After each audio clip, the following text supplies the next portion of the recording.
Hello viewers, most welcome to my channel Online Partha. অনেকেরই খুব request ছিল যে পাইথনটা শুরু করার জন্য, পাইথন অর জাভা। তো পাইথনের পক্ষে একটু বেশি ছিল মতামতটা। পাইথনটা স্টার্ট করলাম আজ থেকে, আলাদা প্লে লিস্ট পাবেন। তার মানে এই নয় যে ডেটা স্ট্রাকচারটা শেষ হয়ে গেল, ওটা কন্টিনিউ করব। যেরকম যারা যেটা দেখতে চাইবেন সেটা করবেন। শর্ট ভিডিও তো রইলই, সি ভার্সেস পাইথন। এবার ধীরে ধীরে, একটা ল্যাঙ্গুয়েজ তো ওভাবে হয় না, একটু সময় লাগবে, ইট উইল টেক টাইম। আসবে, জাভাও আসবে। আমরা পাইথনের মধ্য দিয়েই শেষের দিকে অবজেক্ট ওরিয়েন্টেড কনসেপ্টে ঢুকবো, ক্লাস অবজেক্টে। তো পাইথন কি? Programming language. এবার history, I am not so interested about a history, but আমি হিস্ট্রি নিয়ে ঘাটতাম না আর কি, সরাসরি চলে আসতাম যেটা বিষয় ওখানে। তো যাই হোক, ওই ডাচ প্রোগ্রামার উনি ছিলেন। প্রোনাউন্সিয়েশনটা তো অদ্ভুত, GUIDO হলেও ওটার উচ্চারণ ওই গাইডো বা এই জাতীয় কিছু হয় না, ভিডো ভ্যান রোসাম, প্রোনাউন্সিয়েশনটা এরম হয়। পাইথনের ফাইল যেগুলো আমরা তৈরি করছি তার এক্সটেনশন নেম হয় পাই। যেমন সি এর C++ এর CPP, জাভার জাভাই, সেরকমই পাইথনে যে ফাইলগুলো আমরা সেভ করব, automatically it will add an extension PI। এবার এইরকম একটা অদ্ভুত নাম কেন পাইথন? হঠাৎ করে পাইথন, সাপের নামে একটা নাম, এরকম একটা, এইটুকু ইন্টারেস্ট ছিল, কি ব্যাপার?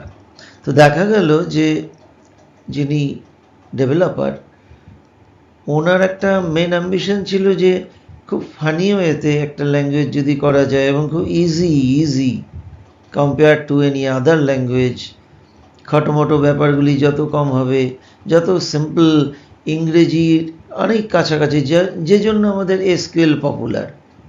কি সুন্দর না, ইনসার্ট ইনটু টেবিল ভ্যালুস, কত সুন্দর, জাস্ট লাইক ইংলিশ সেন্টেন্স। সেরকমভাবে যদি কোনো ল্যাঙ্গুয়েজ লেখা যায় তাহলে ইট উইল বি বেটার। এবং সেই জন্য সেই সময় মন্টি পাইথনস ফ্লাইং সার্কাস বলে একটা কমেডি সিরিজ, ওটার নাম অনুযায়ী উনি, এটা তো যার চয়েসের ব্যাপার, খুব ফানি ওয়েতে এবং ইজি ওয়েতে উনি ল্যাঙ্গুয়েজটা কথা ভেবেছিলেন, সেই জন্যই নামটা এসছে। এবার easy to learn and use, versatility, বিভিন্ন ধরনের কোডিং করা যায়, বিভিন্ন ধরনের কাজ করা যায়। লাইব্রেরি প্রচুর আছে, ফ্রেমওয়ার্কস প্রচুর আছে। লাইব্রেরি কি, কোনো কিছু অসুবিধা নেই। সিতে যেমন ছিল হেডার ফাইল, আমরা জানি হেডার ফাইলের মধ্যে বিভিন্ন ফাংশনস থাকে, সেরকম লাইব্রেরি বা মডিউলও এর মধ্যে বিভিন্ন ধরনের ফাংশন থাকে, যেটা আমাদের ওই ফাংশনগুলি অ্যাপ্লাই করে অনেক বড় বড় কাজ সহজে করা যায়। যেমন ধরুন আমরা শর্টিং করবো, অ্যারে শর্টিং, তো আমরা প্রোগ্রামিং করে করতাম সিতে। এবার এখানে যদি একটা ফাংশন থাকে, শর্ট লিখে দিলেই শর্টিং হয়ে যায়, তো ল্যাটা চুকে গেল, ঝামেলা নেই।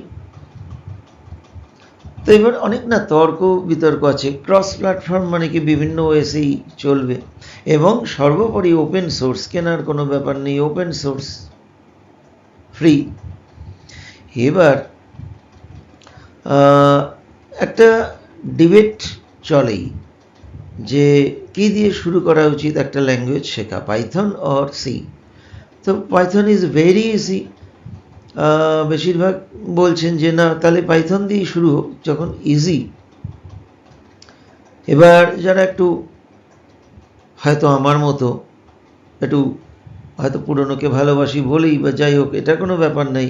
আমরা কি জানি, C is the mother language of all, C দিয়ে সমস্ত কিছু তৈরি করা যায়। তো একটু দেখে নেওয়া যাক না কেন। তো বিষয়গুলো কি হয়, আমার মনে হয় ডেপথটা বাড়ে। শর্ট হলো কিছু এলিমেন্টস সাজালো ছোট থেকে বড়, কিন্তু আমি কোনো ফান্ডামেন্টালস আর কোনো লজিক বুঝলাম না কিভাবে সাজানোটা হয়। আমি একটা ফাংশন অ্যাপ্লাই করে দিলাম, শর্টিং হয়ে গেল। প্রশ্ন আসতে পারে আমার জানার কি দরকার, সর্টিং করতে বললে simply write a code using Python, use sort function, it will be easy, এবং টাইম টেকিং ব্যাপারটাও থাকে না। ডিবেট আর একদিন হবে, এখন ল্যাঙ্গুয়েজটা দেখা যাক। পাইথন আমি আগে তো ইনস্টল করব, কোথা থেকে? ওই যে www.python.org URL, সেখানে গেলেই এই ডাউনলোডসে গেলে পরেই ডাউনলোড লেটেস্ট ভার্সনটা দিয়ে দেবে, ডাউনলোড ফর উইন্ডোজ। আমাদের ওয়েসটাকে অটোমেটিক্যালি বুঝে নিয়েই করে। তো আমি এই দুদিন আগে নামিয়েছি পাইথন 3.12.4 ভার্সন, 25 থেকে 26 MBর মতো সাইজ। সেটাকে ডাউনলোড দিলেই ডাউনলোড হবে। এবার আমি ওই ডাউনলোডের যাওয়ার পরে ন্যাচারালি ওই ফাইলটাকে just you have to click, double click করলেই ওরকম অপশানটা আসবে বাঁ দিকের মতো। তো আমরা রান অপশানে ক্লিক করব, ইনস্টলেশন কমপ্লিট হয়ে যাবে। তো কোথায় ইনস্টল হবে? এই নিচে আছে ওপর বাঁ দিকে ইনস্টল নাও বলে, কিন্তু পাথটা দিয়েই দেবে। C user name, app data, local programs, Python 312 এখানে দেখাচ্ছে, something like that. Set up was successful দিয়ে শেষ হয়ে যাবে। তারপরে আমি কোডিংটা লিখব কি করে? জাস্ট উইন্ডো কিটা চাপবো। এবার উইন্ডো কিটা আমরা একটু মনে রাখি যে উইন্ডো কি কোনটা। উইন্ডো কি এইটা হচ্ছে আমাদের উইন্ডো কি। হ্যাঁ, উইন্ডো কি নিশ্চয়ই আমি জানি। তো জাস্ট এ মিনিট। তো এবার ফোনটা সবসময় কোনো কিছু করতে গেলেই বেজে ওঠে, এটা একটা প্রবলেম। সাউন্ডটা অফ করলাম। ওই আমরা কি করব, কি বলছিলাম সেটা, উইন্ডো কি। তো উইন্ডো কি আমাদের দেখব এই কিবোর্ডে কন্ট্রোলটা একদম স্পেস বারের বাঁ দিকটাই দেখব, এটা 4টে ছোট ছোট সিম্বল দিয়ে ওই উইন্ডোর লোগোটা দেওয়া থাকে, ওটাই উইন্ডো কি। তো ওটা প্রেস করলেই আমি দেখব, বা অ্যাপ্লিকেশনসগুলো তো দেখায় মেনুতে। তো জাস্ট খুলে গেলে আমি লিখব আইডিয়ালি লেখার পরেই আমরা ওখানে ক্লিক করব। ক্লিক করলে পরে আমাদের ইন্টারফেসটা ওরকম খুলবে। কীরকম খুলবে? বাঁদিকে ফাইল এটা আসবে, আমি ফাইলে গিয়ে নিউ ফাইল অথবা কন্ট্রোল N প্রেস করলে আমি লেখার জায়গাটা পেয়ে যাব। সেখানে আমরা টাইপ করব পাইথন কোডিংটা। এবার ফন্টটা যদি ছোট লাগে তাহলে আমরা ওখান থেকে ওই অপশানসে গিয়ে, মেনুর মধ্যে অপশানস যে মেনুটা, তার মধ্যে কনফিগার আইডিয়ালি যেটা থাকবে, সেখানে গিয়ে ফন্ট সাইজটা এখানে যেমন 25 করা আছে, ওরকম একটু করে বড় করে নিতে পারি। তারপরে লেখা স্টার্ট করতে পারি। তো দুটো ইন্টিজার যোগ করা যাক, অ্যাডিশন দিয়ে শুরু করা যাক, হাতে খড়ি হোক। দুটো ভ্যারিয়েবল ডিক্লেয়ার হলো, ডান দিকে লেখা আছে উপরে num1 অ্যান্ড num2। কি সুন্দর, ভ্যারিয়েবল ডিক্লারেশনও হয়ে গেল, আগে পিছে কোনো লেখা নেই। ডেটা টাইপটাও সঙ্গে সঙ্গেই INT ডেটা টাইপ ইন্টিজার হয়ে গেল। এবার ইনপুট নিচ্ছি, scanfc এর ওর কাজটা হয়ে গেল, ইনপুট মেসেজটাও ওখানে হয়ে গেল, আলাদা করে প্রিন্ট করতে হলো না।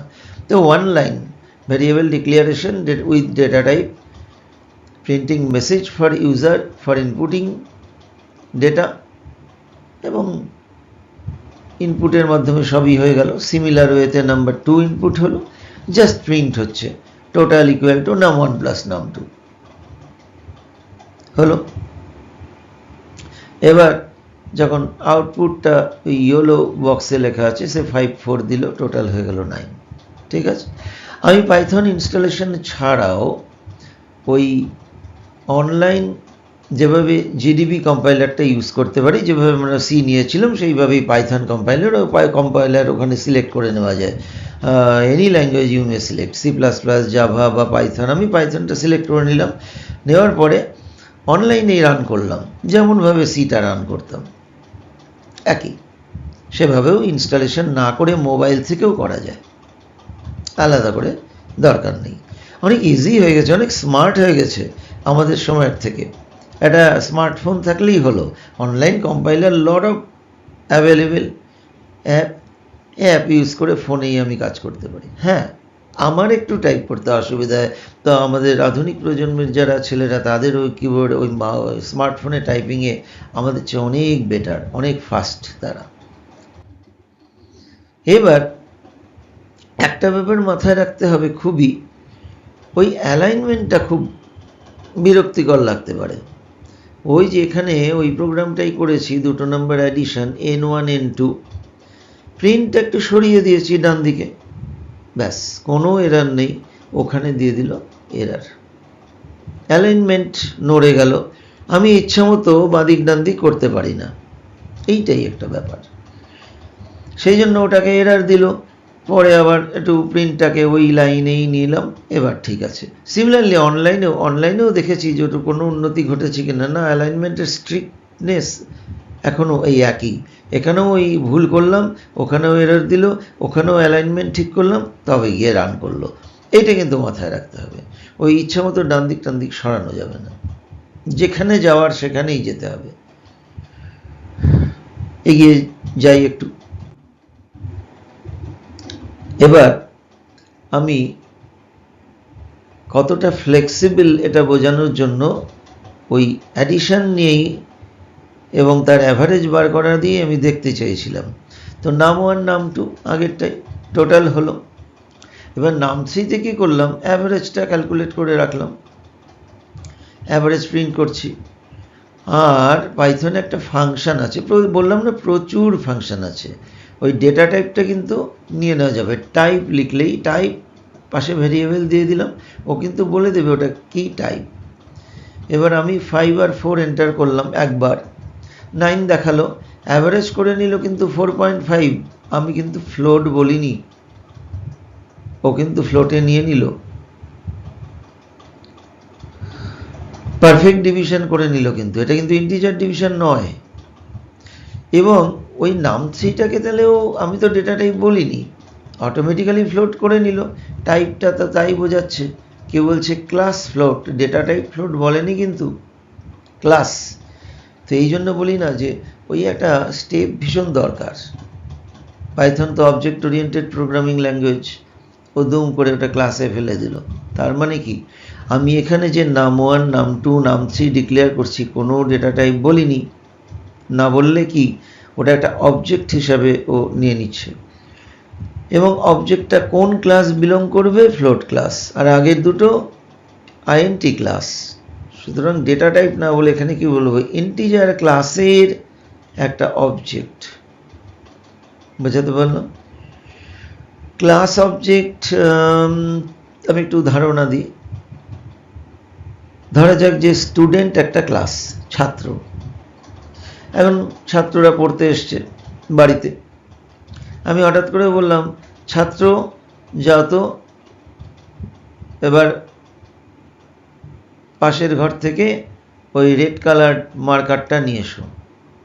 সবাই বসে আছে, কে যাবে বুঝতে পারছে না, যে কেউ একজন তো বলিনি ছাত্র যাও।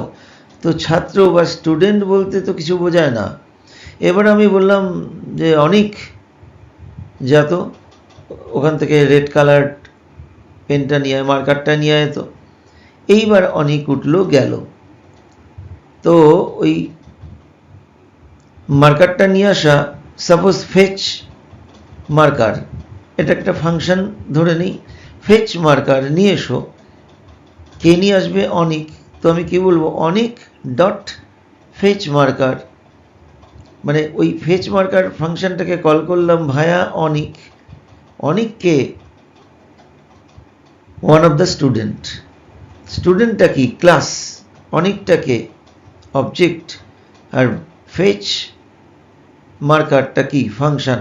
তো ফাংশনকে অ্যাক্সেস করছি অবজেক্ট দিয়ে, ফাংশনটা কার, ক্লাসের, স্টুডেন্ট ক্লাসের।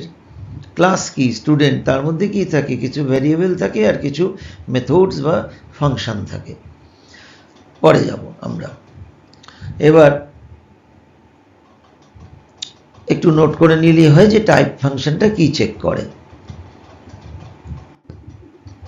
এবারে আসি আবার একই জিনিস, এবার আমরা ফ্র্যাকশনাল নাম্বার নেব। তো আইএনটির জায়গায় কি ডিক্লেয়ার করব, ডেটা টাইপটা ফ্লোট, আমরা ফ্লোট জানি, ফ্লোট অ্যাকসেপ্টস ফ্র্যাকশনাল নাম্বার। তো 12.5 7.4 দুটো নাম্বার দিলে ও অ্যাডিশন করে 19.9 দেখাচ্ছে। তো হলো, এবার আমরা ওই মডিউলো আর ইন্টিজার এই দুটো অপারেটর নিয়ে একটু আলোচনা করে নিই। শুধু স্ল্যাশ মানে ভাগ করা, আর সিতে কিন্তু শুধু স্ল্যাশটাই ইন্টিজার। আমরা জানি ইন্টিজার কি করে, রিপ্রেজেন্টস কোশেন্ট ও ignores fractional any remainder if any, সেই জন্য রিমাইন্ডার থাকলেও নেয় না। আর মডিউলও কি করে, রিমাইন্ডারটাই নেয়, কোশেন্টটা ইগনোর করে। তাহলে এখানে আমরা একটা নাম্বার নিয়ে তাকে 10 দিয়ে ডিভাইড করছি, and we want to get the quotient separately and the remainder separately. তো ইন্টিজার অপারেটরটা এখানে ডাবল স্ল্যাশ, ফরওয়ার্ড স্ল্যাশ, খুব ভুল করে স্টুডেন্টরা বারবার, যেখানে ব্যাক স্ল্যাশ সেখানে ফরওয়ার্ড স্ল্যাশ, যেখানে ব্যাক সেখানে ফরওয়ার্ড স্ল্যাশ। স্ল্যাশ বলতে আমরা ফরওয়ার্ড স্ল্যাশই বুঝি, জাস্ট সিম্পল ডিভিশন সাইনটা এরকম। তো ওখানে ওই দুটো দেওয়া মানে ইন্টিজার রিপ্রেজেন্ট করবে। এই যে 25 দিলাম, তাকে 10 দিয়ে ভাগ করলে ভাগফল কি হবে 2, আর অবশিষ্টটা কি হবে 5। মডিউলোটা একই, কিন্তু একদম সিমিলার টু সি। সিটা একটু শিখে রাখলে অনেক সুবিধা হয়, অনেক তাড়াতাড়ি বোঝানো যায়। এবার মডিউলো তো আমরা জানি, এই ব্যাপার গেল। এইবার আমরা একটু দেখি যে লাইব্রেরি বলতে কি বোঝায়। লাইব্রেরি আসলে অনেকগুলি মডিউলের সমষ্টি বা ফাংশনের সমষ্টি, যেটা অনেকটা আমার পাইথনের ক্যাপাবিলিটিসটা বাড়িয়ে দেয়। তো অনেক অ্যাডিশনাল লাইব্রেরি আছে, নামপাই, নামপি, পাইগেম, প্রোনাউন্সিয়েশন এক একজন এক এক রকম করে থাকেন, পান্ডাস, ম্যাটপ্লট, এলআইভি, ফ্লাস্ক, এটসেট্রা। তো এরকমভাবে অ্যাপাসেটলি অনেকে, এই পান্ডাস করিস নি, ম্যাটপ্লট এলআইভি করেছিস, ফ্লাস্ক শুনেছেন স্যার? তো ধীরে বৎস ধীরে, এগুলো সবই হচ্ছে লাইব্রেরি। তো পাইথন কিন্তু ইনস্টল করে নেওয়া মানে এগুলো পেয়ে যাওয়া তা নয়, এইটা একটা ব্যাপার কিন্তু খুবই ইম্পর্ট্যান্ট, যেটা আমার দেখাতেই হবে। নাহলে হয়তো আমি চ্যাট জিপিটিকে লিখে দিলাম রাইট এ কোড, এটা এটা এটা বেস্ট অন, হয়তো সেখানে আমি অত তো পড়ছিও না আজকাল, ওই কপি কোড বলে পেস্ট মেরে আমি রান করে দিচ্ছি। এই এক সমস্যা হয়েছে খুব। তখন মনে হয় ভালো দিক যেমন আছে খারাপও দিক আছে, বা গুগল করলে তো হয়েই যায়, চলে আসলো কোড, আমি কোড রান করতে গিয়ে চলছে না, দিশারা স্যার চলছে না, কেন চলছে না? চ্যাট জিপিটি দিল, নেট দিল, পড়িনি তো। ভিডিও তো দেখি অনেক সময় স্কিপ করে করে, বা ওই স্ক্রিনশট নিয়ে প্রোগ্রামটা টুকে দিলাম, রান করলো না, কারণ পড়িনি, শুনিনি। ওই লাইব্রেরিগুলো আলাদা করে ইনস্টল করতে হয়। কি করে পাইথনে ওই নিতে হয় লাইব্রেরিগুলো, সিতে তো ইনক্লুড লেখে, এখানে ইম্পোর্ট ওই যে ম্যাথ, তবে গিয়ে ম্যাথ ক্লাসের ফাংশনগুলো বা ওই মডিউলের ফাংশনগুলো আমি অ্যাক্সেস করতে পারবো। যেমন ডান দিকে একটা লেখা আছে স্কোয়ার রুট অফ 625, অ্যান্সার তো জানি 25 হবে দেখাচ্ছে। Any to find out square root of any number we may use SQRT function, যেটা কার মধ্যে আছে? ম্যাথ ক্লাসে, ম্যাথ লাইব্রেরিতে। তাহলে math.sqrt, তো উপরে ইম্পোর্ট করতে হবে ম্যাথটা, ম্যাথ তো নেই, তাহলে তার আগে ম্যাথটা ইনস্টল করতে হবে, ইনক্লুড করতে হবে আমার পাইথনে, সেটা নেক্সট স্লাইডে বলছি। এবার পিআইপি মানে কি? Package installer for Python. Package installer, আমি প্যাকেজ বা লাইব্রেরি বা মডিউল ইনস্টল করব, তিনটাকেই একই বলছি, পিআইপি। তো এম কি, হাইফেন এম কি? হাইফেন এম হচ্ছে ওখানে মডিউল নেম, মডিউল কথাটা বলানোর জন্য এম। ইম্পোর্ট স্টেটমেন্ট ইউজ করা হয় এক্সটার্নাল মডিউলগুলোকে নিয়ে আসার জন্য। ইম্পোর্ট আমদানি তো এমনি বলি, তো আমাদের প্রোগ্রামে নিয়ে আসার জন্য। বেনিফিট কি? মডিউলারাইজেশন, ছোট ছোট অংশে বিভিন্ন ফাংশানগুলো আমরা দিয়ে রাখতে পারি, সেগুলো মডিউলার প্রোগ্রাম বলে। একটানা বড় প্রোগ্রাম না লিখে কতগুলি ফাংশন আলাদা করে সেভ করা এবং প্রয়োজন বোধে সেগুলোকে বারবার রিইউজ করব, ডাকবো। নেক্সট, এইবার কেমন করে প্যাকেজগুলো ইনস্টল করে। যেমন পাইগেম, এই মডিউলটা যদি আমরা, এই লাইব্রেরিটা যদি আমরা ইনস্টল করি, তাহলে কমান্ড আমরা দেখে নেব যে পাইথন -m, ওটুকুও দেয় না অনেক সময় শুধু লেখা থাকে পিপ ইনস্টল প্যাকেজের নাম, দিলে চলবে না। তার আগে কিন্তু এই পাইথন -m দিতে হবে। এখনকার ভার্সানগুলোতে, ওগুলো বহু পুরনো ভার্সানে শুধু পিপ ইনস্টল দিলে নিয়ে নিত। তো এইবার আমার যে পাইথনটা ইনস্টল হলো, ইনস্টল করার সময় বলে দিয়েছিল ইনস্টলিং কোথায় হবে, তো ওটা তো খেয়াল নেই এখন আর। তাহলে কি করব? আমরা আইডিয়ালি লিখব না, আমরা লিখব শুধু পাইথন। তো লিখলেই ওই যে অ্যাপের মধ্যে চলে আসবে পাইথন কত বিটের, যেই ওএস সেটা অনুযায়ী থাকবে। এবার ওখানে রাইট ক্লিক করে আমরা ওপেন ফাইল লোকেশানে চলে যাব, একটা জায়গা খুলবে, সেখানে আবার ওই পাইথন 3.12 এই জায়গাটা আমরা আবার সিলেক্ট করে রাইট ক্লিক করে এগেইন ওপেন ফাইল লোকেশানে যাব। আলটিমেট জায়গাটা এবার আসবে এবং ওই ইউআরএল, ওই উপরটা, যে উইন্ডোটার ওপর দিকে ওর যে পাথটা লেখা থাকবে যে কোথায় আছে, সেই জায়গাটা সিলেক্ট করে নিয়ে আমরা ওই জায়গায় লিখে দেবো CMD দিয়ে এন্টার। যেই CMD লিখে এন্টার করব, তখনই আমার ওই ব্ল্যাক স্ক্রিনটা সি ইউজার বা আমার নামে ওটা দেখাচ্ছে app data local programs Python 312 দেখাবে। এটা গ্রেটার দেন সাইন দেখাবে, কমান্ড প্রম্পট বলে ওটাকে। ওর পাশে আমার এই ডান দিকের লাইনটা লিখতে হবে পাইথন -m pip ইনস্টল প্যাকেজগুলো, যেটা আমি ইনস্টল করব তার নাম। আমাকে বলে দেবে এইটার জন্য এইটা matplotlib ইনস্টল করতে হবে, তখন আমরা করে নেব। ওই প্যাকেজটার নাম দিয়ে ইনস্টল করলে তারপরে কোড লেখা শুরু করব। তো এই হলো আজকের পাইথনের প্রথম পর্ব। ইনস্টল করব পাইথনটা, ওপেন সোর্স ডাউনলোড করব python.org থেকে, করে রান করে দেখব আমি রান করতে পারছি কিনা। প্রিন্ট হ্যালো প্রিন্ট করলেও বুঝবো যে ঠিক আছে, ওকে ফাইন, আমি ট্র্যাকে পড়ে গেছি, পাইথন ঠিকভাবে ইনস্টল হয়েছে। এবার অনলাইনেও রান করে দেখব যে ঠিক মতো চলছে কিনা। যাত্রা শুরু পাইথনের। এবার নর্মাল ক্যালকুলেশনগুলো আমরা করতে পারি, রেক্ট্যাঙ্গেলের লেংথ ব্রেথ নিয়ে তার এরিয়া পেরিমিটার দেখানো বা অন্যান্য কিছু। ইফ কন্ডিশন এখন ধরবো না, আগে প্র্যাকটিস করে নিই মডিউল ইন্টিজারগুলো দিয়ে। নেক্সট আমরা এর পরের এপিসোডে আস্তে আস্তে যেমন করে সিটা এগিয়েছিল তেমন করে পাইথন এগোবে। কিন্তু আবার বলছি, সি কিন্তু শেষ হয়নি। আজকেই আর একটা ভিডিও লঞ্চ হচ্ছে, সেটা ডাবলি লিঙ্ক লিস্ট দিয়ে চলবে ডেটা স্ট্রাকচার। সুতরাং যারা সি করতে চান চলতে থাকুন সির প্লে লিস্টে, পাইথন দেখতে চাইলে পাইথন প্লে লিস্টে, আর শর্ট ভিডিও তো রইলই। দেখবেন, শেয়ার করবেন, সাবস্ক্রাইব করবেন।